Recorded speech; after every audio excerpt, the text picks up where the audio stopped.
नमस्कार विद्यार्थी मित्रांनो, स्कॉलरशिप आणि बरंच काही या आपल्या यूट्यूब चॅनलमध्ये तुम्हा सर्वांचं पुन्हा एकदा मनापासून स्वागत। आज आपण इयत्ता पहिली इंग्रजी माध्यम म्हणजेच इंग्लिश मीडियमसाठी मंथनचं जे हे आपलं मार्गदर्शक आहे त्याच्यामधले प्रश्न कसे सोडवायचे हे पाहणार। जेव्हा पेपर सोडवताना लहान विद्यार्थी प्रश्न वाचतात, सोडवतात, खरं तर ही परीक्षा फक्त त्यांच्या सरावासाठी असते, त्यांचा सराव व्हावा, त्यांना विषयाचं ज्ञान वाढावं म्हणून या परीक्षा असतात। तर आपल्या या व्हिडिओचा पालकांना सुद्धा खूप उपयोग होणार आहे। ज्या माता पालक असतील किंवा घरामधले कोणीही जर मुलांचा अभ्यास घेत असेल तर तुम्हालाही अभ्यास त्यांचा घेताना हे जे आपले व्हिडिओ आहेत हे उपयोगी येणार आहेत। तर नवीन जर चॅनलवर असाल तर चॅनलला सबस्क्राईब करा, कारण आपल्या चॅनलवर तुम्हाला मंथन स्कॉलरशिप तसेच शाळेमध्ये ज्या परीक्षा होतात त्यांच्यासाठी भरपूर असे उपयुक्त व्हिडिओ पाहायला मिळतील। आजपासून आपण इंग्लिश मीडियम इयत्ता पहिलीचे व्हिडिओ सुरू करत आहोत। तर इयत्ता पहिलीसाठी आपल्याला 3 सब्जेक्ट आहेत, इंग्लिश लँग्वेज, त्याच्यानंतर मॅथ्स आहे आणि त्याच्यानंतर इंटेलिजन्स म्हणजे बुद्धिमत्ता। तर सुरुवातीला आपण इंग्रजीचे प्रश्न पाहणार आहोत, कसे प्रश्न वाचायचे आणि प्रश्न वाचून तो समजून कसा घ्यायचा हे फार महत्त्वाचं आहे। चला तर मग व्हिडिओला सुरुवात करूयात। तर पहा, पहिला जो आपला चॅप्टर आहे तो आहे पॅसेज। छोटे छोटे अगदी 2-3 ओळींचे पॅसेज मुलांना दिलेले असतात, त्याच्यामध्ये शोधून उत्तरं तुम्हाला प्रश्नांची लिहायची असतात। तर हा पहा मॉडेल क्वेश्चन आहे। इथे तुम्हाला 2च ओळींचा पॅसेज दिलेला आहे आणि त्याच्यावर 3 प्रश्न आधारित आहेत। आता हे सोडून दिलेलं आहे, पण आपण समजून कसं घ्यायचं पाहूया।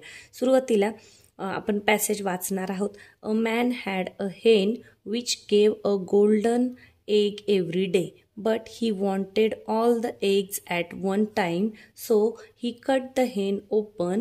How foolish he was. झालं, 2च ओळींचा पॅसेज आहे, कारण मुलं छोटी आहेत। मग याच्यावरचे प्रश्न पहा। आता मुलांना काय करायचं आहे की प्रश्न वाचल्यानंतर त्याच्यामध्ये नेमकं काय विचारलेलं आहे हे समजून घेणं महत्त्वाचं आहे। जसं select the correct option for the given blanks. Blanks म्हणजे रिकामी जागा, करेक्ट ऑप्शन आपल्याला शोधायचा आहे। मग पहा वाक्य कुठं आहे तुमचं, इथे अ हेन gave golden egg dash dash. मग आता आपल्याला काय करायचं, हा जो दिलेला पॅसेज आहे मुलांनी काय करायचंय त्याच्यामध्ये याच्या समोरचा शब्द शोधायचा आहे। अ हेन गेव गोल्डन एग, पुढे पहा बरं कुठे दिले, पहा gave a golden egg every day, दररोज, एव्हरी डे। मग एव्हरी डे हा शब्द तुम्हाला पॅसेजमध्ये ऑप्शनमध्ये शोधायचा आहे। पहा ऑप्शन नंबर फर्स्ट, समटाईम नाही, एव्हरी डे येस, म्हणजे 2 नंबरचं ऑप्शन आहे ते आहे तुमचं करेक्ट आन्सर। तर तुम्हाला काय करायचंय, 2 नंबरचा जो सर्कल आहे छोटासा गोल तो तुम्हाला तिथे रंगवायचा आहे। यानंतर आता दुसरं पहा, find the opposite word of clever from the passage. Opposite word विरुद्धार्थी शब्द, क्लेवर म्हणजे काय, हुशार। मग क्लेवरच्या विरुद्धार्थी शब्द कोणता आलाय पॅसेजमध्ये, पहा इथे how foolish he was, foolish शब्द आलेला आहे, फुलिश म्हणजे मूर्ख। मग कुठे आहे पहा, पहिलाच पर्याय आहे ऑप्शन नंबर 1। मग 1 नंबरचा जो पर्याय आहे त्याचा जो गोल आहे तो तुम्ही रंगवायचा आहे। हे इथं मुलांचं काय करायचंय की प्रत्येक प्रश्नाला बरोबर बोट ठेवून त्या क्रमांकाचं वर्तुळ रंगवायला सांगायचं आहे। कारण काय होतं, लहान मुलं असतात तर त्यांचं खालीवर होऊ शकतं। परीक्षेमध्ये जर असं खालीवर गोल रंगवले गेले तर मग आपलं एक गोल चुकल्यामुळे 2 प्रश्न आपले खालीवर होऊ शकतात। तर एवढं फक्त त्यांना सवय लावायची आहे। यानंतर तिसरं पहा, the man was foolish and dash dash. मग कुठे आहे पहा, मॅन वॉज फुलिश, मग माणूस कसा होता। आता याचं उत्तर पॅसेजमध्ये दिलेलं नाही, पण ते पॅसेज समजून घ्यायचं आणि मग करायचं। तो कसा होता, फुलिश होता। आणि ऑप्शन पहा, स्लीपी होता का, झोपाळू नाही, काइंड होता का, दयाळू नाही, त्याने तर हेन कापून टाकलेली आहे। ग्रीडी होता का, येस, ग्रीडी म्हणजे हावरट, हॅपी तर तो नव्हताच, ग्रीडी होता, म्हणजे पर्याय क्रमांक 3 हे आहे तुमचं उत्तर।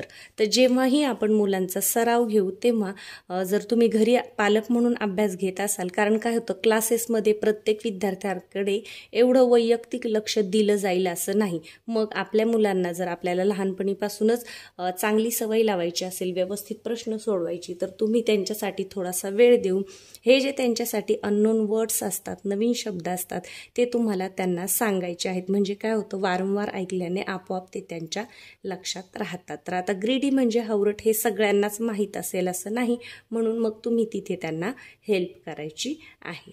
आता आपण दुसरा पॅसेज पाहूयात. मुलांचा अभ्यास घेताना तुम्ही त्यांना वाचायला सांगा. जो शब्द त्यांना येणार नाही तिथे त्यांना मदत करा. त्यांना क्वेश्चन वाचायला सांगा. त्या क्वेश्चनमध्ये काय दिलेलं आहे, काय सांगायचं आहे नेमकं हे तुम्ही त्यांना समजून द्या आणि मग ऑप्शनवरून त्यांना उत्तर शोधायला लावा. त्यांना जमलं तर खूपच छान आणि नाही जमला एखादा प्रश्न तो तिथे आपण समजून द्यायचा आहे. जसं दुसरा पहा आता. Lejim is a famous group dance in Maharashtra. It is a different dance mode in every village. Each movement of Lejim dancer depends on the rhythm of a drum. Drum म्हणजे ढोल कंसात दिलेला आहे. And tasha. Lejim played in a circle as well as in a different forms. आता लेझिमवर आधारित हे आहे. आता मुलं पॅसेज वाचतीलच असं नाही किंवा त्यांनी वाचलंच पाहिजे असा आग्रहही मी करत नाही. तर काय करायचे, प्रश्नावर जायचे. What is described in the above passage. कशाचं वर्णन आलं आहे. डिस्क्राईब म्हणजे काय वर्णन केलेलं आहे. तर पहिलाच शब्द आहे लेझिम. मग असा शब्द तुम्हाला लेझिम कुठे दिसतोय पहा. ऑप्शन नंबर 1 आहे का, नाही. इथे आहे टिपरी, दांडिया, लेझिम, भांगडा. तर आपलं काय उत्तर आहे पर्याय क्रमांक 3. मग पर्याय क्रमांक 3चा गोल बरोबर रंगवायचा आहे. आता लहान मुलं सुरुवातीला गोल व्यवस्थित रंगवतीलच असं नाही, पण जेव्हा या मार्गदर्शकामध्ये जे दिलेले गोल आणि त्याचबरोबर आपल्याला जे प्रश्नसंच सरावासाठी मिळालेले असतात तिथे जर रोज आपण छान असं थोडं थोडं एक एक विषयाचं सोडवलं तर मुलांना आपोआप ती छान सवय होऊन जाते. दुसरा प्रश्न पहा. Which musical instrument is used in लेझिम. लेझिममध्ये कोणतं म्युझिकल इन्स्ट्रुमेंट वापरलं जातं. तर आपल्याला माहिती आहे, आपण इथे पाहिले कोणतं, ड्रम और ढोल अँड ताशा. मग कुठे आहे पहा, तबला आहे का, नाही. हार्मोनियम नाही. मग आपल्याला हा शब्द शोधायचा आहे. ड्रम कुठे दिसतोय, पर्याय क्रमांक 4 मध्ये. ज्या विद्यार्थ्यांना अगदी शब्द वाचता येणार नाही परंतु पॅसेजमध्ये शोधायचं आणि ते स्पेलिंग कुठे दिसतंय हे पाहायचं आहे. तर पर्याय नंबर 4 हे आहे तुमचं उत्तर.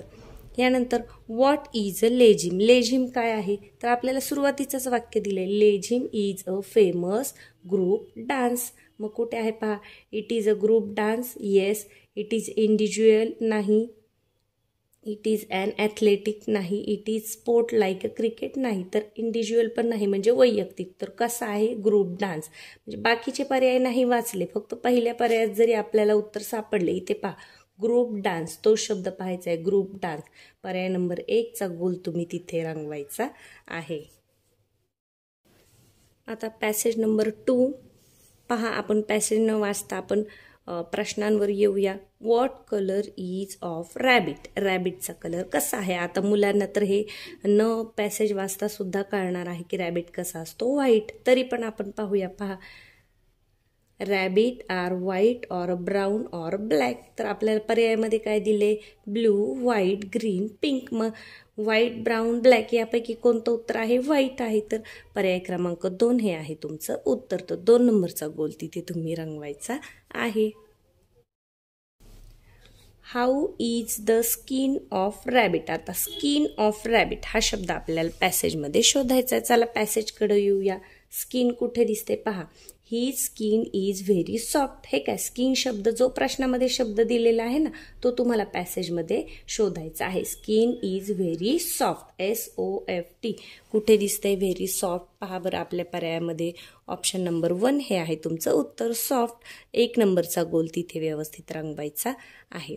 पुढे, which food does the rabbit like. आता हे सुद्धा तुम्ही ऑप्शन वाचून सुद्धा ठरवू शकता. त्याच्यासाठी पॅसेजकडे जायचं नाही. ब्रिंजल, ऑनियन, ग्वावा और कॅरेट. तर रॅबिटला काय आवडतं, कॅरेट आवडतं. म्हणजे पर्याय क्रमांक 4 हे आहे तुमचं उत्तर. आता पॅसेज नंबर 3 तर पहा आपण प्रश्नांकडे येऊया. What does Raju's mother give him. राजूच्या आईने काय दिले. तर पहा बरं, today is Raju's birthday. He is getting ready for the school. His mother gives him mango plant in the pot. काय दिलंय, mango plant.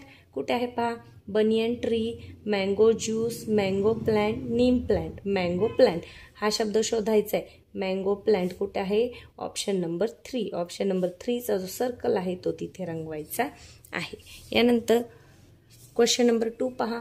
Fill in the blank with the correct option. Correct ऑप्शनने काय करायचं, रिकामी जागा भरायची आहे. The teacher takes them to the. आता टीचर टेक्स देम हा शब्द, ह्या ओळी आपल्याला या 2-3 शब्द शोधायचे आहेत. कुठे आहे टीचर्स? पहा इथे वरती तर नाही, मगाशी वाचलं होतं.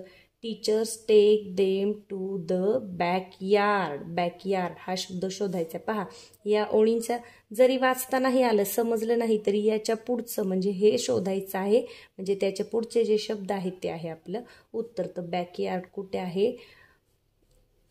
पहा ऑप्शन नंबर 3 हे आहे तुमचं उत्तर. तर 3 नंबरचा जो गोल आहे तो तुम्ही व्यवस्थित रंगवायचा आहे.